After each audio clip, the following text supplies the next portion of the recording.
Não se fala de outra coisa por estes dias. A Cimeira da ONU, mais conhecida por COP26, está a decorrer em Glasgow, na Escócia, e todas as atenções estão para aí viradas. Mas se as promessas parecem muitas e os acordos surgem com algumas parangonas, a verdade é que tudo parece, mais uma vez, um grande evento de relações públicas e de dissonância entre aquilo que os políticos defendem e aquilo que os governos vão aplicar na prática para defender o ambiente. E apesar das provas científicas e das constatações empíricas, com cada vez mais fenómenos climáticos extremos, sejam grandes períodos de seca, sejam intensos e curtos períodos de precipitação, a verdade é que os políticos continuam a agir à revelia das evidências científicas, numa altura em que nem mesmo a pandemia da Covid-19 parece ter servido aos céticos para crer na ciência e nos alertas que ela nos vem dando. E se fala muito em solidariedade, em ajuda aos mais desfavorecidos, realmente os maiores poluidores do planeta, as nações mais desenvolvidas do mundo, não estão a agir com a rapidez que seria recomendável para tentar evitar que os primeiros a pagar pelos excessos das suas economias sejam os lugares mais vulneráveis do planeta, como o continente africano. Para falar comigo sobre esta questão, tenho comigo dois ambientalistas africanos de dois países cuja economia depende ou vai depender muito dos combustíveis fósseis no futuro mais próximo. Érica Tavares, bióloga e ecologista, cofundadora e diretora executiva da Ecoangola, e Carlos Serra, professor, investigador e ativista ambiental, cofundador da Cooperativa de Educação Ambiental Repensar, em Moçambique. Obrigado a ambos por terem aceito o convite do público. Queria começar por perguntar-vos se estão otimistas ou pessimistas em relação ao que pode sair da COP26. Começava por Érica. Bem, olá a todos, primeiro. Eu acho que é muito importante nós lembrarmos que esta não é a primeira COP, que antes desta COP já se antecederam outras COPs e que, infelizmente, muitas das metas que são propostas e objetivos globais acabam por não ser atingidos por todos. Portanto, é difícil dizer se estou otimista ou pessimista, porque acho que cada COP é uma COP, mas que ao mesmo tempo eu sinto que nós, como sociedade civil, podemos estar um bocadinho mais envolvidos no que é que estes objetivos e metas globais são e encontrarmos forma não só de tentarmos trazer esta agenda mais de forma política, mas como é que nós, a sociedade civil, podemos também contribuir para esta agenda e, ao mesmo tempo, empurrar ainda mais esta agenda para o que são os nossos governos. E neste momento não estou assim com muita reação com relação à COP, mas acredito que estes encontros acabam por ser, sim, importantes para nós olharmos e podemos ver o que é que nós não temos feito também, e eu acho que esta COP é das coisas que mais tem trazido, é mostrar o que é que não tem sido feito, quais são os acordos anteriores que não foram cumpridos, quais são as metas anteriores que não foram cumpridas, e lembrar que estas conferências não são simplesmente para conversar, mas porque nós realmente precisamos de implementar estratégias que nos ajudem a ultrapassar os impactos das alterações climáticas e outros problemas ambientais globais. Carlos Serra. É um bocadinho difícil falar agora, portanto, ainda estou na expectativa a ver se no final disto sai algo mais sei lá, impactante, não sei, ou pelo menos tínhamos um bocadinho mais esperança com o que vier a ser definido como declaração ou como ferramenta para os próximos tempos. Já estou há 20 anos a acompanhar as COPs, portanto não queria ser aqui muito cético, mas de facto recordo muito bem quando conseguimos finalmente que o protocolo de Kyoto entrasse em vigor ao fim de muito tempo, muito esforço, muito trabalho e atenção, algumas nações se destacam, portanto algumas regiões se destacam nesta luta, portanto nem todos estão no incumprimento, é necessário também parabenizar quem desde a primeira hora tem feito um esforço enorme para que estes instrumentos sejam vinculativos e que sejam aprovados também. Depois acompanhei os esforços para o Acordo de Paris, portanto é necessário recordar que o protocolo de Kyoto infelizmente não veio a surtir grandes efeitos e andamos nisto de evento em evento, de instrumento em instrumento, portanto os anos vão passando e os países vão enfrentando situações cada vez piores.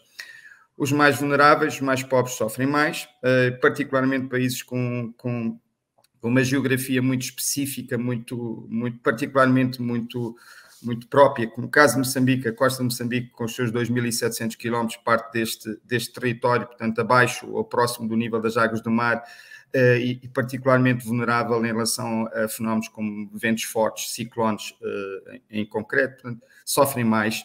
Então, este ceticismo reina. Eu próprio, às vezes, uma parte de mim é cética, mas como a Érica disse, portanto, nós ficamos também na expectativa e há sempre alguma coisa que sai. Só espero é que tenhamos ainda tempo para conseguir chegar a algum lado, porque os dados, os indicadores não são nada abonatórios, não são nada favoráveis e cada dia conta, portanto, cada mês, cada ano conta muito nesta questão climática e receio que não tenhamos muito mais tempo para tomar decisões rápidas no sentido de uma transição energética que tem que acontecer, de um corte gigantesco que tem que acontecer, mas que não seja à custa dos mais pobres e dos mais desfavorecidos. António? A ideia que fica... Antes desta COP26, o facto de termos passado pela pandemia, o facto de termos mais ou menos voltado a provar que a ciência deve ser levada em conta, deve ser tida em conta, levava-nos a pensar que esta COP26 poderia ser finalmente a COP em que os políticos alinhavam muito mais com o discurso dos cientistas e pudessem tomar soluções mais vinculativas e que pudessem estabelecer metas para cumprir. A verdade é que, mais uma vez, tivemos e os políticos já passaram por lá e, portanto, são esses que mais ou menos marcam o tom. Os que passaram por lá prometeram mundos e fundos, mas sem grande concretização. Mais uma vez se usou como um espetáculo mais de relações públicas do que propriamente um espetáculo de decisões políticas que são necessárias rapidamente. Parece que perdemos esta oportunidade mais uma vez de termos a ciência para nos guiar e para guiar os políticos, principalmente. Érica? Não, eu concordo contigo, António, e devo dizer, com o que eu tenho visto, pelo menos o que eu tenho acesso aqui em Angola, infelizmente as nossas estratégias nacionais, tanto sobre as alterações climáticas e outros problemas ambientais, ainda não têm uma vinculação direta com as nossas universidades, centros de investigação. Portanto, as estratégias continuam a ser construídas muito desligadas da ciência, pelo menos é o que eu sinto, é a percepção que eu tenho da informação a que eu tenho acesso. Eu posso estar errada, não é? Mas é esta a conclusão que eu chego quando eu vejo, pelo menos, as estratégias, quando falo com as universidades e tenho contato com as universidades e vejo que os centros de investigação muitas vezes nem têm acesso a estas estratégias, muitos dos nossos investigadores não estão a fazer trabalhos que realmente possam construir e interligar estas soluções aos desafios que nós temos e também as estratégias nacionais feitas pelo governo. Portanto, eu acho que isso acaba por deixar-me ainda mais cética quando nós temos conferências como esta, porque acabam sim por passar por mais alguns discursos, mas a ciência, que é uma das respostas primordiais para estes problemas, continua muito desligada da nossa política. Mas eu acho que, e como vou dizer, eu não gosto só de estar aqui a apontar o dedo, mas eu acho que nós, como sociedade civil, também podemos trazer um bocado mais disso. E mesmo as nossas universidades, acho que nós, como cidadãos, também temos que tomar alguma posição com relação a isso, passar a exigir um bocado mais dos nossos governos que a ciência esteja mais interligada, nós que temos acesso a esta informação, passar a exigir que esta informação, como as nossas estratégias, estejam mais abertas ao público, porque mesmo eu, por exemplo, ligada ao setor, interessada nestes temas e a trabalhar também na construção destas soluções, muitas vezes tenho dificuldades em encontrar informação do governo. Portanto, há aqui aqui pequenos outros desafios que também nos fazem ou dificultam nós chegarmos então a trazer mais soluções e contribuir de alguma forma mais estrategicamente. E vou passar aqui ao Carlos também. Sim, e acima de tudo, nós não podemos esperar apenas dos encontros, destes grandes encontros, grandes resultados. Como países, temos que nos preparar para construir esta resiliência, e muitas vezes o que fazemos, e fazemos de forma errada, infelizmente, é pôr em causa o que temos de melhor em face de algumas destas ameaças maiores climáticas. Tenho estado sempre a trabalhar na costa, é verdade. Tenho estado a dar muitas vezes o exemplo da questão da degradação dos ecossistemas sensíveis, que são essenciais, são autênticos baluartes naturais. Portanto, nós não podemos somente esperar pelos encontros e por aquilo que de lá venha, eventualmente em termos de apoios, sejam financeiros, sejam também em termos de tecnológicos, para trabalhar no terreno. Portanto, quando em 2021... à beira, portanto, mais uma quadra chuvosa, portanto, e a chuva já começou a cair na região sul, que é a zona onde eu tenho vindo a acompanhar. Continuamos a intensificar o uso do solo de forma incorreta, completamente incorreta, ocupando, portanto, barrando o caminho das águas, portanto, roubando ecossistemas inteiros, e atenção, eu refiro muitas vezes também a ocupações vindas de quem pode fazer diferente, não somente dos que não têm e dos que desesperadamente procuram um canto na grande cidade para ter mais oportunidades para viver ou sobreviver. Portanto, nós temos muito trabalho a fazer a partir de casa, que tem que acontecer paralelamente aos esforços de ir buscar apoios. Atenção, são apoios que constituem mais direitos do que propriamente outra coisa. Às vezes nós ouvimos um certo discurso a dizer lá está outra vez o país a pedir. Não se trata de pedir, é preciso ir à matriz disto, é preciso ir ler muito bem a Convenção das Nações Unidas sobre Mudanças Climáticas e compreender o que lá está em matéria de obrigações para os países já desenvolvidos relativamente aos países em vias de desenvolvimento, considerando também as enormes desigualdades em matéria de emissões e também desigualdades em matéria de impactos. Portanto, há muito trabalho aqui a fazer, é verdade, num plano internacional, mas como país nós temos que estar cada vez mais organizados. O IDAI, no caso de Moçambique, e o António acompanhou, deu-nos uma tremenda lição sobre o que tem que acontecer no terreno cada vez mais. Infelizmente, a memória humana, no geral, é curta. Eu tenho sempre dado o episódio das cheias de 2000. Eu vou lá atrás, olhem, recuemos na história. Há 21 anos atrás, nós enfrentámos as maiores cheias da nossa história, da nossa memória. O que é que realmente aprendemos com aquelas cheias? E o Covid, a pandemia, está também a mostrar-nos isto. Parece que nós temos uma memória instantânea, portanto, sofremos naquele momento, a crise passa e voltamos a cometer os mesmos erros. Portanto, isto é um comportamento humano, no geral, que infelizmente não abona nada para aquilo que nós queremos em termos de procurar ainda salvar uma parte, portanto, desta biodiversidade, uma parte do nosso modo de vida, uma parte do planeta, e o planeta vai resistir, atenção, pode ficar mais feio, mais medonho, mas o planeta vai sobreviver. Nós, não sei, se continuarmos a insistir nesta ignorância atroz e neste viver o dia e não amanhã. Posso só acrescentar aqui alguma coisa? Eu queria só dizer que eu acho também muito importante, eu, por exemplo, participei numa das conferências pré-COP da juventude, portanto era uma conferência mais ligada à sociedade civil e ações juvenis, que foi em Milão, em setembro deste ano. E devo dizer que uma das coisas que mais me deixou perplexa é, por exemplo, o quão desligado nós estamos, mesmo a nível da África. Nós temos muitos problemas similares, nós temos muitos problemas que acabam por interligar estas nossas realidades, mas ao mesmo tempo nós estamos muito desligados. E quando eu estive em Milão, acabei por conhecer muitos outros jovens africanos, por exemplo, que têm projetos e soluções e coisas que eu via que se nós fizéssemos em Angola, que também poderia e provavelmente iria funcionar. E, portanto, há aqui também um grande desligamento das próprias nações africanas, e nem precisamos de falar da África num todo, vamos falar da África subsaariana ou vamos falar da CPLP, ainda assim estamos muito desligados. E depois vamos a estas conferências e queremos falar numa perspectiva global. Então, como é que nós vamos falar globalmente se em casa nós não estamos a arrumar bem as prateleiras, que é um bocado também daquilo que o Carlos disse. E eu achei que era só importante destacar isso, porque eu acho que também precisamos de começar a trabalhar um bocado mais internamente.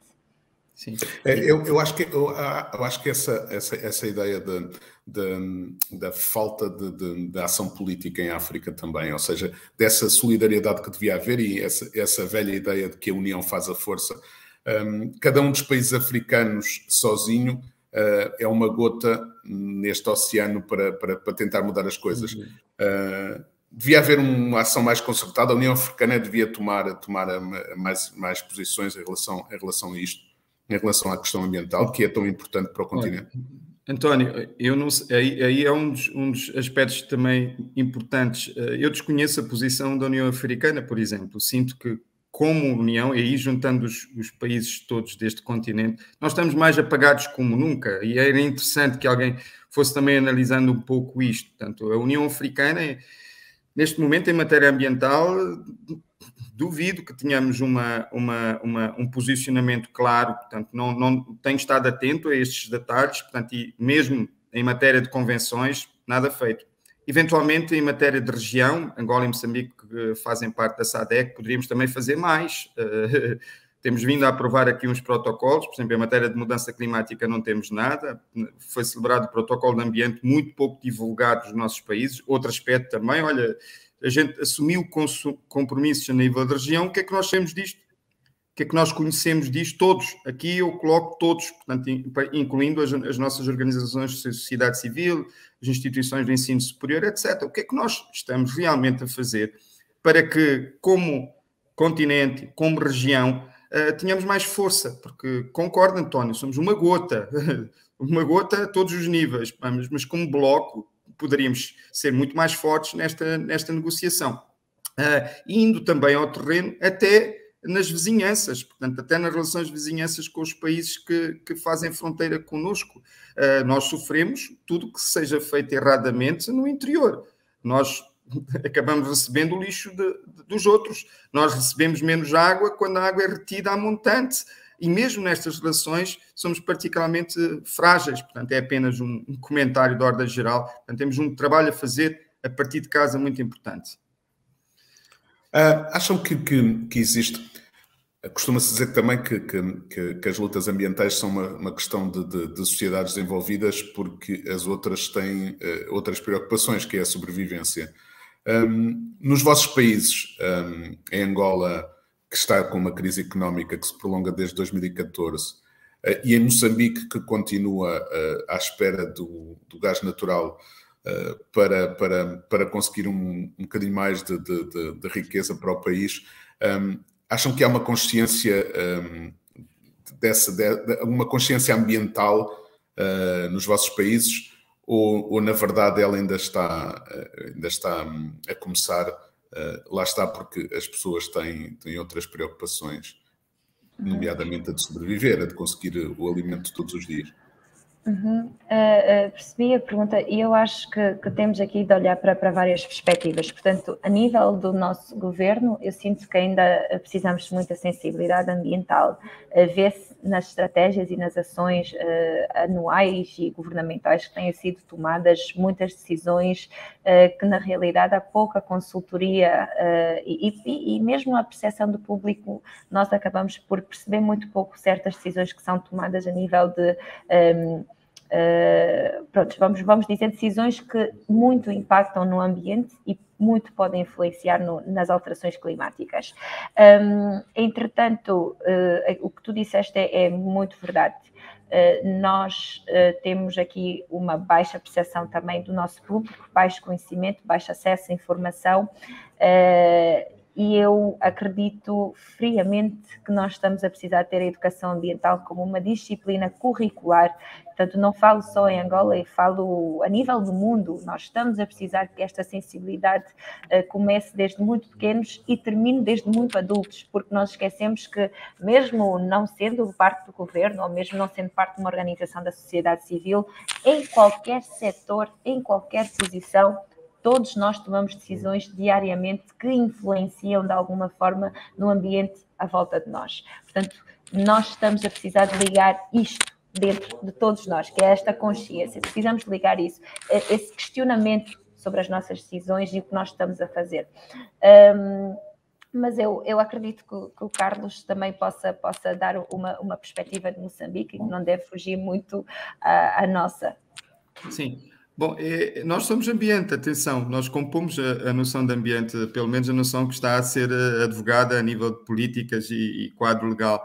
A degradação ambiental é uma das maiores razões hoje da pobreza que também vivemos nas nossas realidades. Portanto, quando falamos desta questão ambiental, devemos falar como uma prioridade, uma das prioridades primeiras a nível moçambicano, já é no campo formal. Portanto, o nosso programa quinquenal considera como um dos 3 pilares de governação a gestão racional dos recursos naturais e do ambiente, pelo menos no plano formal. No entanto, nós sabemos que o terreno, a distância é imensa, portanto, o fosso é muito maior.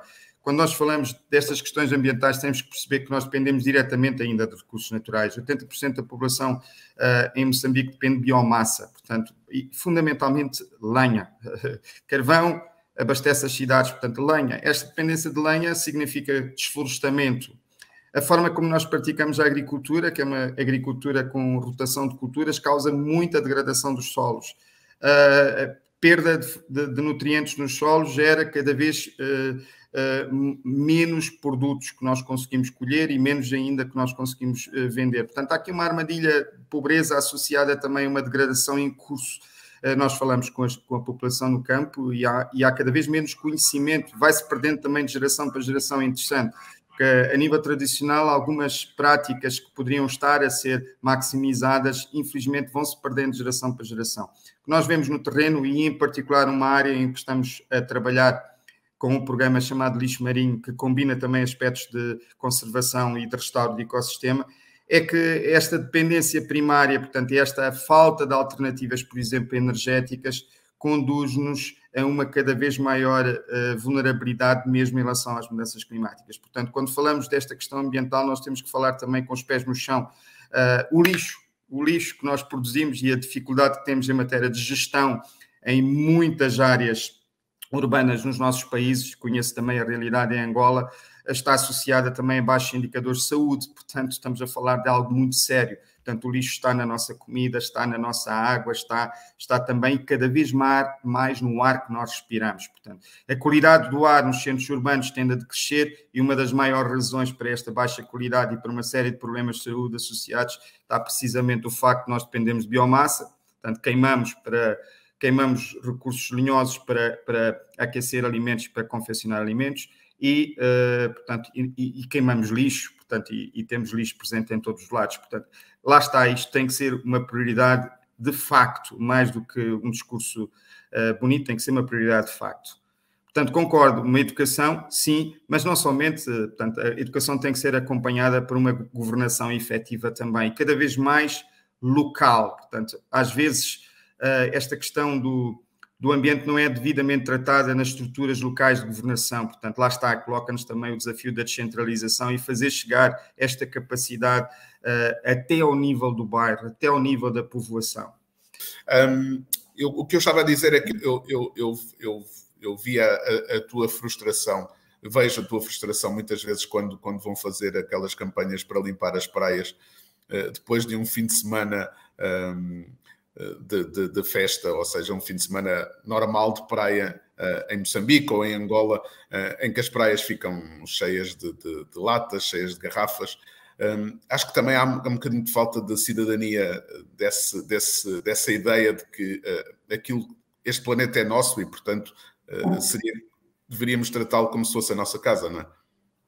Sim, sem dúvidas, mas é assim, nós... Bom, e agora aproveito também para partilhar este aspecto. Portanto, eu estou de regresso do 6º Congresso de Educação Ambiental dos países e comunidades de língua portuguesa que teve lugar em Cabo Verde e discutimos bastante esta questão.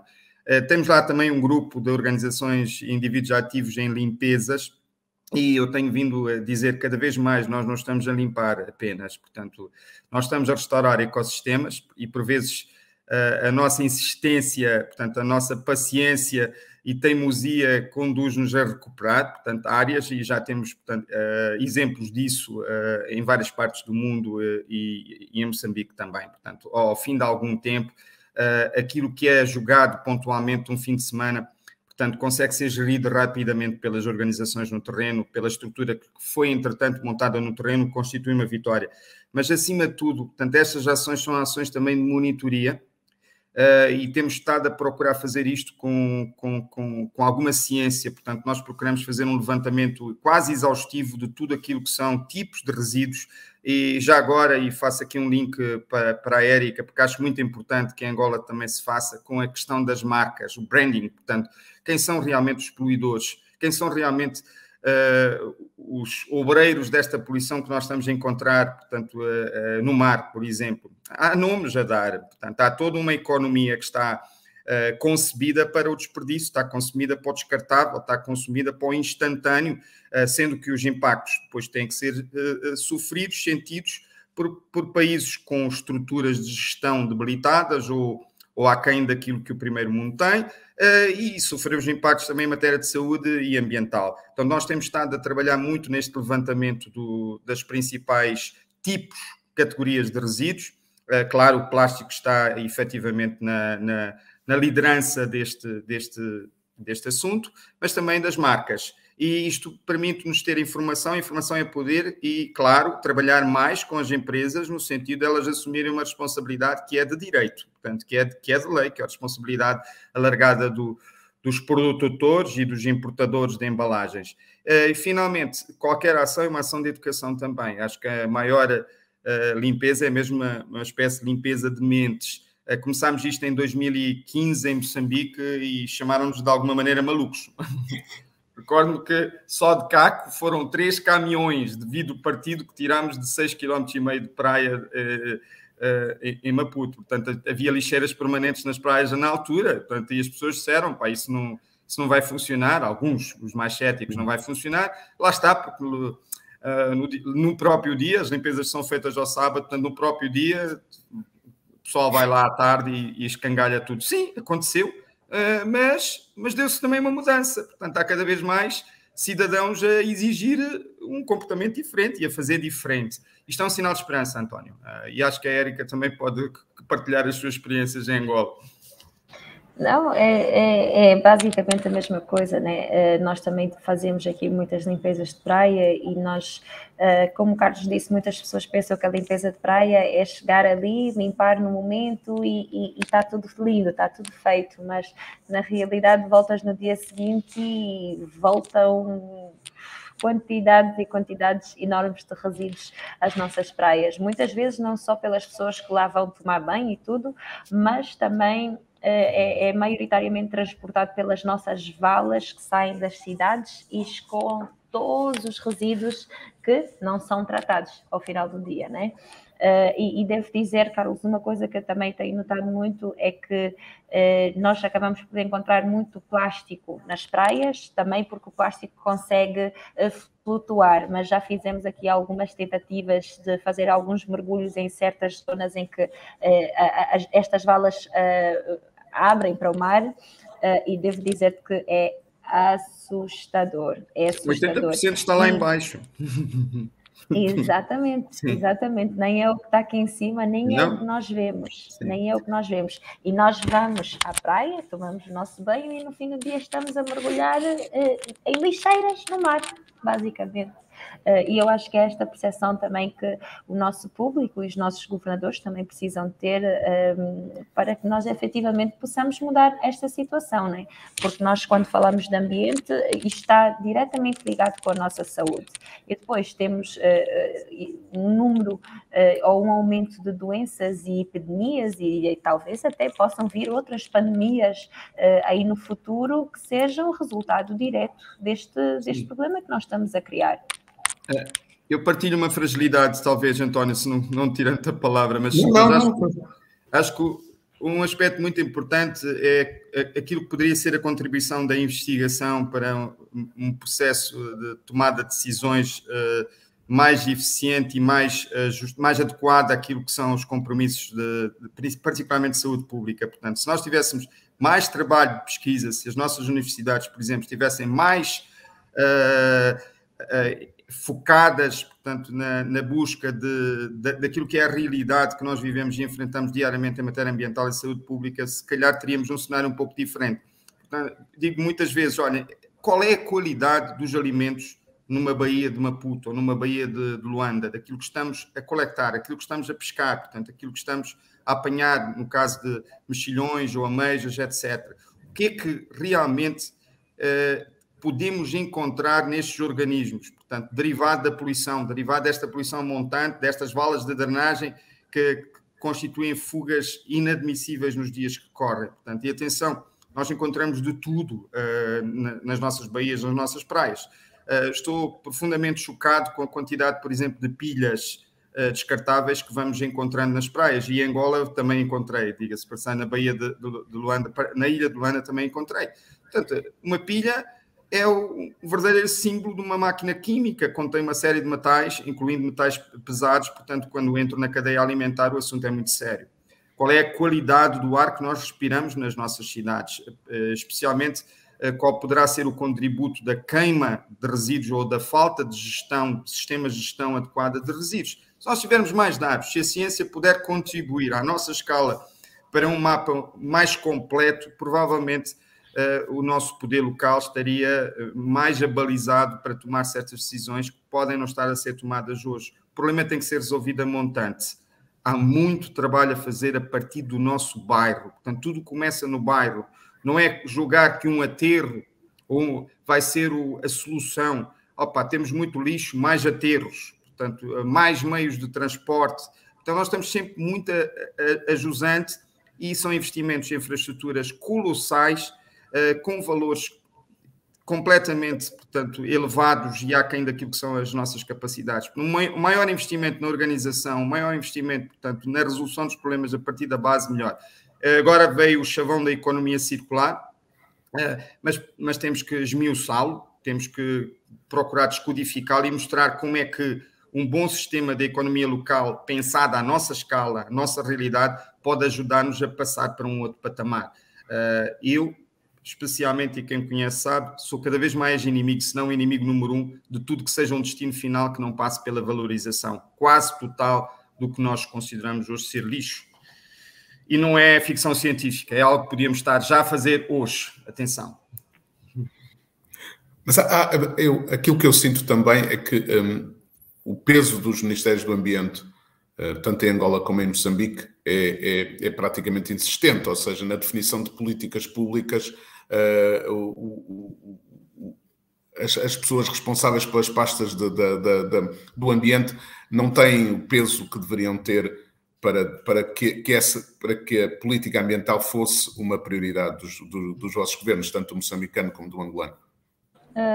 Exatamente, e por exemplo nós temos aqui um exemplo em Angola, temos agora um super ministério, é o Ministério da Cultura, Turismo e Ambiente, e claramente o ambiente infelizmente não está aí como um dos temas prioritários, e depois não é só na definição, criação ou desenvolvimento das políticas, mas também na fiscalização destas políticas. Nós não temos fiscalização nenhuma, temos os órgãos fiscalizadores, mas não vemos realmente acontecer a fiscalização no terreno, e claramente cada um pode fazer o que quiser, quando quiser, aonde quiser, e mesmo quando nós, por exemplo, temos situações, nós na Ecoangola recebemos queixas diárias de crimes ambientais e vamos sempre fazendo esta ligação com o nosso Ministério e os órgãos que estão ligados às queixas ou às denúncias que nós recebemos, e ou não recebemos resposta, ou quando recebemos resposta, ninguém é responsabilizado. Ninguém é responsabilizado. Então, quando isso acontece, acaba por realmente não se fazer sentir um Ministério da Cultura, Turismo e Ambiente, ou o Ministério do Ambiente, num país tão grande como Angola, e num país com tantos problemas ambientais, climáticos, e também com muito potencial para poder ultrapassar isso. E depois lembrar que nós somos um país muito grande e temos 32 milhões de pessoas, e E eu acredito que nós conseguiríamos fazer esta mudança acontecer, e tal como o Carlos disse mais cedo, não só antes que seja tarde demais a nível global, mas antes que seja tarde demais também a nível nacional, porque os nossos recursos são finitos. Isso é uma coisa que nós nos esquecemos. Os nossos recursos são finitos. E no momento, ou a partir do momento em que nós fizemos também este shift nacional e já não tivemos os recursos que precisamos para ter esta economia que infelizmente não dá resposta aos nossos problemas sociais, aí sim vai ser tarde demais também para a nação. Isso se já não tivermos chegado no final a nível global, né? Estamos assim num combate de quando é que o que acaba primeiro. Eu faria aponto para o poder local também, porque esta lacuna não é só no plano central, é também no plano local. Nós temos uma população a migrar para as cidades, portanto temos os governos locais, temos, no caso de Moçambique temos os municípios, e nós sentimos também que aquilo que devia ser o pelouro municipal ou distrital, ou provincial para a área do ambiente devia estar mais forte, devia ser mais prioritário, portanto devia estar dotado dos meios, dos recursos e especialmente dos quadros à altura dos desafios que nós temos. E o ambiente ainda não encontra esse espaço que devia hoje ser uma realidade.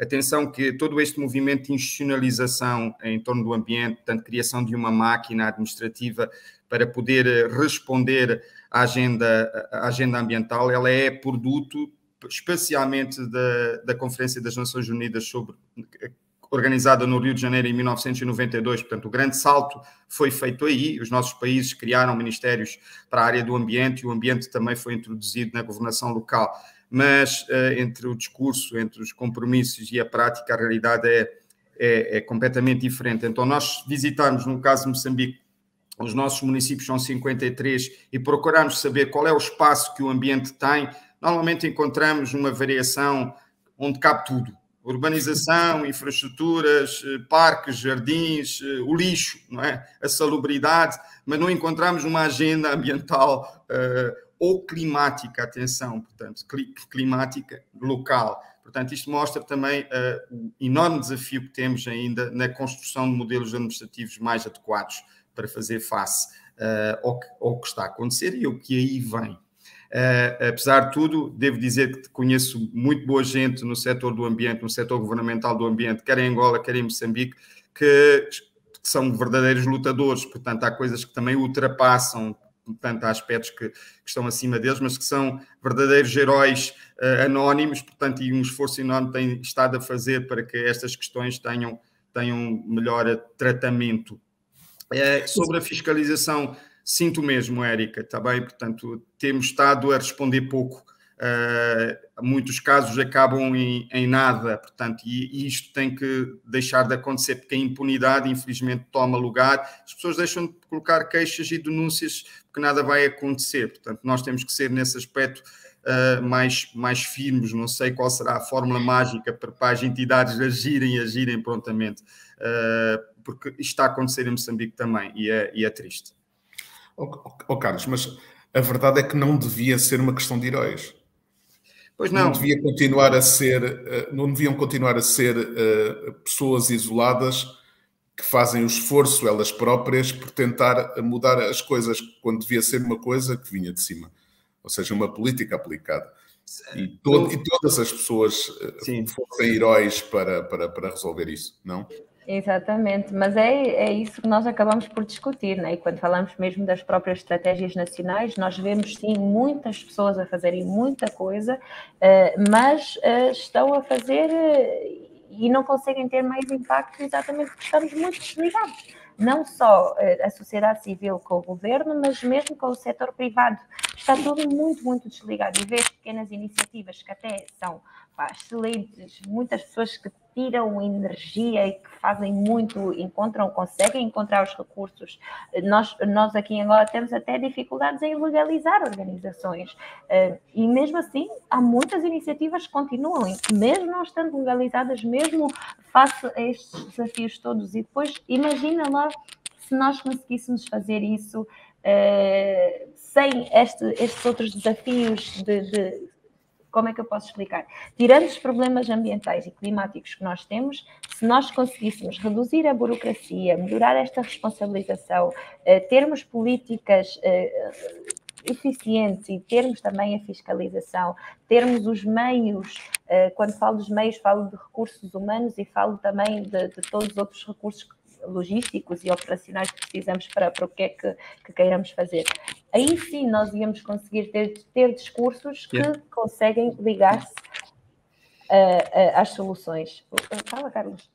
Não, Érica, agora fizeste-me recordar o seguinte, portanto, nunca como hoje, em Angola e Moçambique, houve tantos quadros formados no setor do ambiente, houve tanta gente, tanta juventude, com cursos, com especializações na área ambiental, maioritariamente dentro dos nossos países, mas também, portanto, pessoas que fizeram formação no exterior.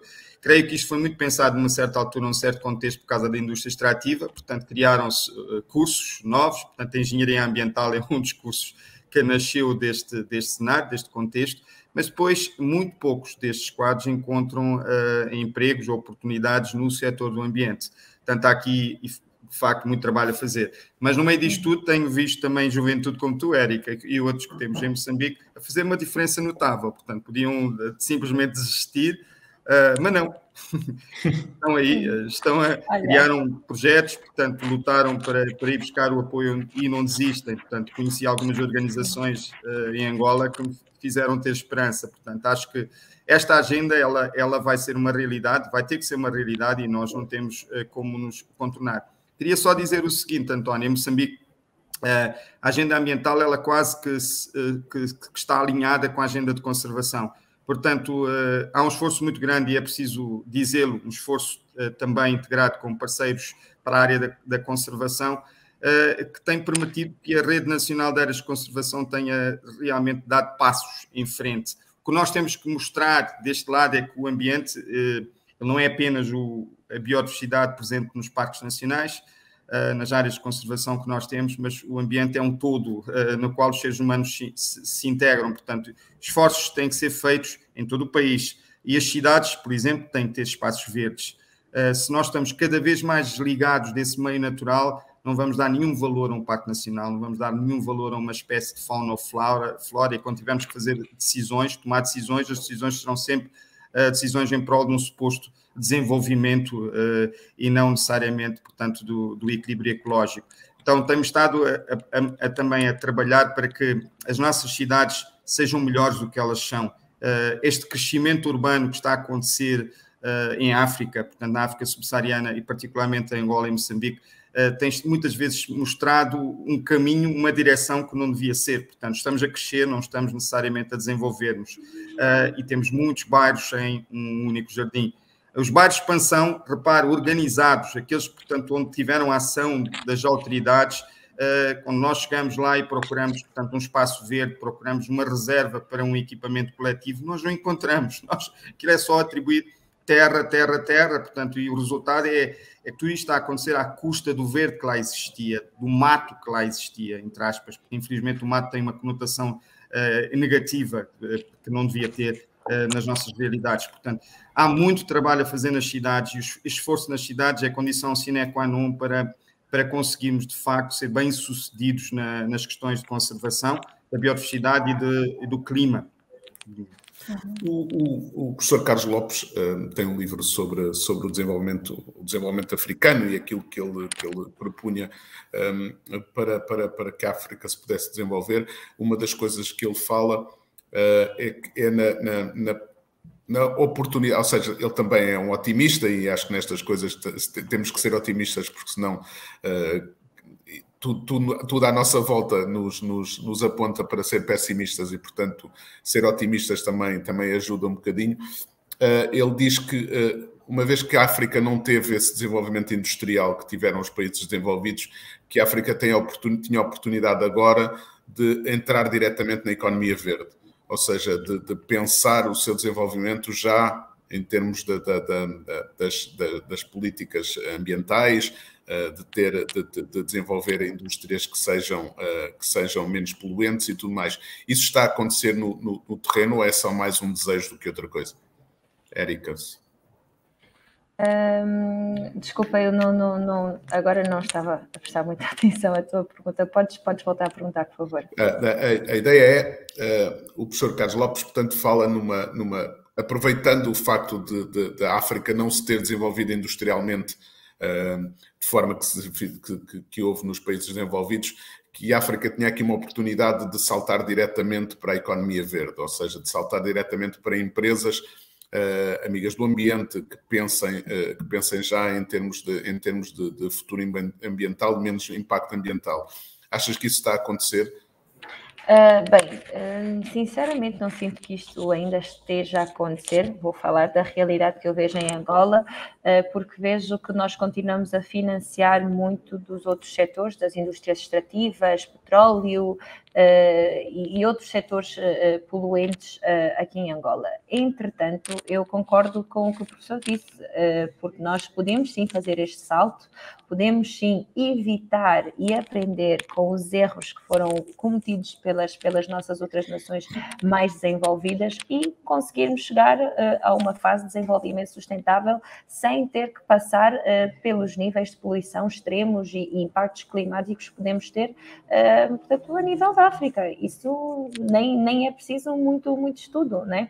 Basta nós observarmos e vermos, por exemplo, nós temos países na Europa que já nem têm florestas naturais. As florestas que existem em muitos dos países na Europa são florestas artificiais, florestas que tiveram que ser reflorestadas porque já haviam sido totalmente destruídas e depois sentiram a necessidade de fazer. Então, porque é que nós temos que destruir tudo o que temos aqui para depois voltar a fazer, a construir no futuro? Não faz sentido nenhum. Concordo, até o conhecimento que estamos a adquirir, todo este conhecimento em torno de tecnologias limpas, tecnologias mais verdes, tecnologias mais azuis, é fantástico. Portanto, para já, mostra muitas vezes que afinal não há aqui necessariamente uma contradição entre proteger o ambiente e desenvolver a economia. Portanto, e há já algum trabalho de implementação de projetos no terreno que nós conseguimos ver isso.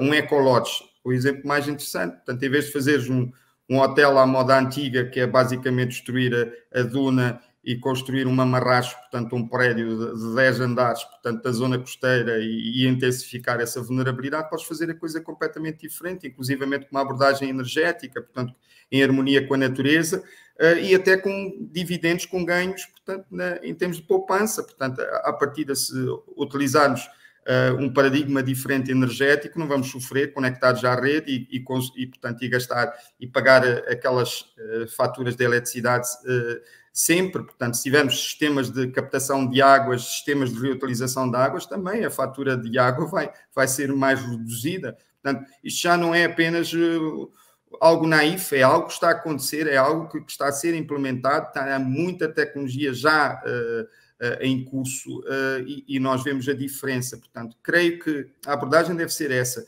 Nós devemos trabalhar cada vez mais para ir buscar o que melhor se sabe lá fora e implementar. Nós, a nível de experiência aplicada, portanto, no projeto Lixo Marinho, enverdámos pela energia solar. Portanto, instalámos sistemas solares que estão disponíveis no mercado moçambicano, são acessíveis, atenção, portanto, já existem para as famílias mais carenciadas, até para os consumidores mais exigentes, e são funcionais, portanto, e não estamos conectados à rede e à partida, portanto, há vantagens imediatas em relação a isso, portanto, e dava apenas pequenos exemplos para mostrar que podemos fazer diferente, e as vantagens são imensas, António. Terminava com a questão dos combustíveis fósseis, que é um tema que interessa tanto a Angola como a Moçambique. Qual é o impacto que este acordo de limitação dos combustíveis fósseis, que se for aplicado, que impacto é que terá isso na economia de Angola, que é um grande produtor de petróleo, e na economia de Moçambique, que ainda continua à espera do gás natural, e que eu ainda por cima vi um cartaz em Glasgow a dizer parem com a exploração de combustíveis fósseis em Moçambique. Érica. Bem, eu acho que vai ter um impacto muito grande. Vai ter um impacto muito grande porque, infelizmente, a nossa economia é muito dependente dos combustíveis fósseis ainda. Até porque nos últimos, diria, 20 anos de desenvolvimento de Angola foi quase todo o investimento para a produção, exploração de combustíveis fósseis.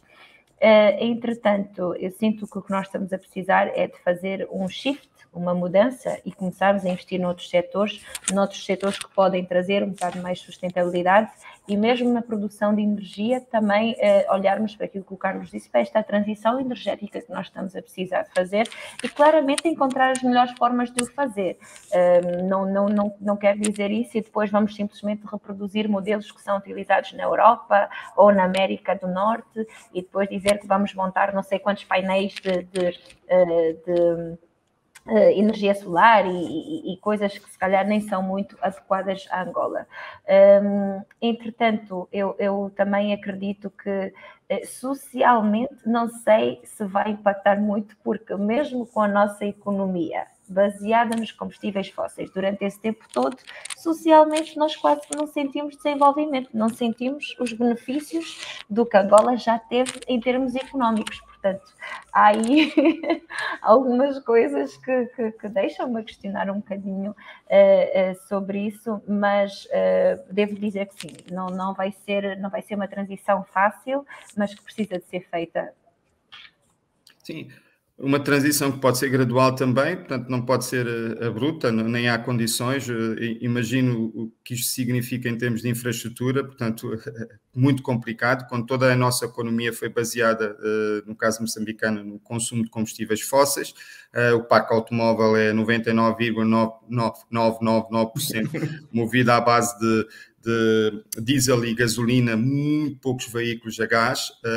Creio que somente as motorizadas é que temos algumas elétricas em circulação nas nossas estradas. Portanto, qualquer processo de transição será um processo gradual, não vejo nenhuma alternativa. Mas o setor de transporte de passageiros podia dar um start, podia fazer o arranque disto, portanto, podia haver um maior enfoque nestas abordagens a partir do transporte de passageiros. Transporte este continua a ser um carro-arranhado de quilos nos nossos países, continua a ser um daqueles desafios enormes, portanto, mas podíamos começar por aí. Eu estou muito atento aos próximos passos, porque acho que sozinhos também não conseguiríamos fazer isto, portanto, tem que haver aqui rapidamente um apoio para esta transição energética e que aconteça não apenas para as questões de poluição e de redução dos gases de efeito de estufa, mas também para providenciar serviços a quem mais precisa neste país. Portanto, vivemos num país onde o transporte ainda continua a ser utopia para muitos, atenção, onde chegar ao serviço é um drama, onde voltar a casa é um drama, onde crianças têm que percorrer quilómetros e quilómetros para chegar a uma escola primária. Portanto, isto ainda é um desafio muito grande das nossas realidades. E a transição energética não pode ser feita à custa também da dimensão humana, à custa dos mais pobres. Portanto, há aqui cálculos que têm que ser feitos, muita ponderação e, acima de tudo, soluções. António. Mas Carlos, achas que estas políticas irão ter impacto no desenvolvimento, por exemplo, do gás natural da bacia do Rovuma? Tudo é possível, apesar de também, atenção, as mais recentes declarações a nível da ExxonMobil já apontam para uma captura, portanto, do carbono, portanto, para sistemas que já existem no mundo, são caros, são dispendiosos para evitar a libertação do carbono para a atmosfera. Assim veremos, portanto, vamos ver o que é que vai acontecer em termos de implementação no terreno, porque o que se passa é que, de facto, toda a economia global foi ela toda pensada e desenvolvida num pressuposto erróneo, como se não existissem externalidades ambientais e sociais negativas, portanto, subsídios para um investimento em fontes energéticas baratas, mas altamente poluidoras e aquecedoras. Quando nós começamos a colocar isto na fatura, portanto, os impactos sociais e ambientais na fatura, a coisa muda de figura. Portanto, este é tempo de começarmos a investir, sim, nas alternativas. E a tecnologia existe. Neste momento há vários grupos, há várias empresas, há várias instituições a fazer pesquisa avançadíssima para encontrar soluções para evitar este carbono em excesso e outros gases de efeito de estufa da atmosfera. Tenho estado a ler um pouco sobre isso, portanto, acho que os próximos 5 anos serão anos muito interessantes, muito importantes em soluções, mas temos que andar depressa, António, muito depressa. E volto a insistir nesta questão, as nossas realidades, portanto, países pobres, países muito dependentes de recursos naturais ainda, países em que temos tantos desafios básicos, nós temos que fazer as melhores escolhas, as melhores soluções, ponderando, mas sem dúvida evitando os erros que os outros já cometeram há muito tempo atrás. Exatamente. Eu acho que é muito importante lembrar que este investimento que vamos fazer nesta economia diferente, nesta economia circular, verde, azul, nesta economia mais sustentável, é o que nos vai ajudar a fazer esta transição. Portanto, não pensarmos apenas que vamos perder muito no que nós conseguimos obter dos combustíveis fósseis, mas pensar que estamos a abrir aqui uma porta de oportunidades por explorar, uma porta de oportunidades não só para construirmos um mundo mais justo e sustentável, eu espero, mas também para conseguirmos trazer, portanto, mais justiça social, climática e ambiental. Érica, Carlos, muito obrigado por terem aceitado o convite. Até uma próxima oportunidade. Obrigada. Este foi mais um Jango. Muito obrigado. Obrigado. Obrigada.